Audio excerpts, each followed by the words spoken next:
شوفوا الوصية دي. أم كتبت وصية لابنها. أم كتبت وصية لابنها.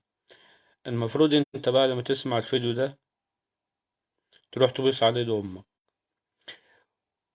وسواء والدتك كانت عايشة أو ميتة اكتب لها دعوة حلوة كده من قلبك.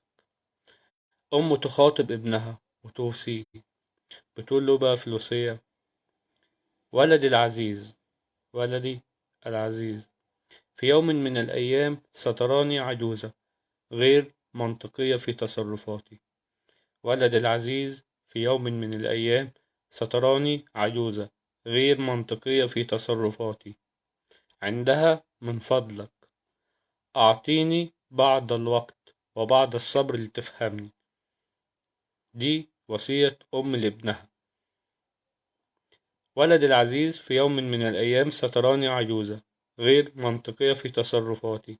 عندها من فضلك أعطيني بعض الوقت وبعض الصبر لتفهمني. وعندما ترتعش يدي فيسقط طعامي على صدري. وعندما لا أقوى على لبس ثيابي فتحلى بالصبر معي. وتذكر سنوات مرت وأنا أعلمك ما لا أستطيع فعله اليوم. شفتوا الكلام؟ ولدي العزيز، في يوم من الأيام ستراني عجوزة غير منطقية في تصرفاتي. عندها من فضلك أعطيني بعض الوقت وبعض الصبر لتفهمني. وعندما ترتعش يدي فيسقط طعامي على صدري. وعندما لا أقوى على لبس ثيابي فتحلى بالصبر معي. وتذكر سنوات مرت وأنا أعلمك ما لا أستطيع فعله اليوم. إن لم أعد أنيقة جميلة الرائحة فلا تلمني، واذكر في صغرك محاولاتي العديدة لأجعلك أنيقا جميل الرائحة. في أجمل من كده كلام؟ لا تضحك مني إذا رأيت جهلي وعدم فهمي لأمور جيلكم. إن لم أعد أنيقة جميلة الرائحة فلا تلمني، واذكر في صغرك محاولاتي العديدة لأجعلك أنيقا جميل الرائحة. على فكرة بعد ما كتبت، على فكرة مش بألف كلام من دماغي، بعد ما كتبت له الوصية دي ماتت بعدها بالظبط ب10 أيام أو 11 يوم. إن لم أعد أنيقة جميلة الرائحة فلا تلمني، وأذكر في صغرك محاولاتي العديدة لأجعلك أنيقا جميل الرائحة. لا تضحك مني إذا رأيت جهلي وعدم فهمي لأمور جيلكم هذا، ولكن كن أنت عيني وعقلي لألحق بما فاتني. لا تضحك مني إذا رأيت جهلي وعدم فهمي لأمور جيلكم هذا، ولكن كن أنت عيني وعقلي لألحق بما فاتني. أنا من أدبتك، أنا من علمتك كيف تواجه الحياة، فكيف تعلمني اليوم ما يجب وما لا يجب؟ بتقول له أنا من أدبتك وأنا من علمتك كيف تواجه الحياة، فكيف تعلمني اليوم ما يجب وما لا يجب؟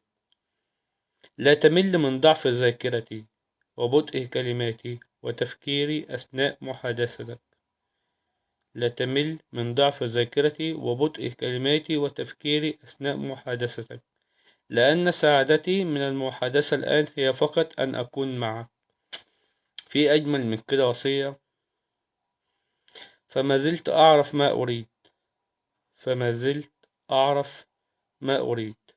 وبتقول له بقى في الوصية: عندما تغزلني قدماي في حملي إلى المكان الذي أريده فكن عطوفا معي، وتذكر أني قد أخذت بيدك كثيرا لكي تستطيع أن تمشي. فلا تستحي أبدا أن تأخذ بيدي اليوم، فغدا ستبحث عن من يأخذ بيدك. في سني هذا أعلم أني لست مقبلة على الحياة مثلك، ولكني ببساطة أنتظر الموت، فكن معي ولا تكن علي. بتقول له إيه كمان؟ عندما تتذكر شيئا من أخطائي فاعلم أني لم أكن أريد سوى مصلحتك، وأن أفضل ما تفعله مع الآن أن تبقى بجانبي. لا زالت ضحكاتك وابتسامتك تفرحني كما كنت في صغرك، فلا تحرمني من صحبتك. لا زالت ضحكاتك وابتساماتك تفرحني كما كنت في الصغر، فلا تحرمني صحبتك. عندما تتذكر شيئا من أخطائي فاعلم أني لم أكن أريد سوى مصلحتك. كنت معك حين ولدت فكن معي حين أموت. دي وصية أم لابنها. المفروض بعد ما تسمع الوصية دي، سواء كنت مزعل مامتك أو مش مزعلها، الأم وما أدراك ما الأم، الأم وما أدراك ما الأم.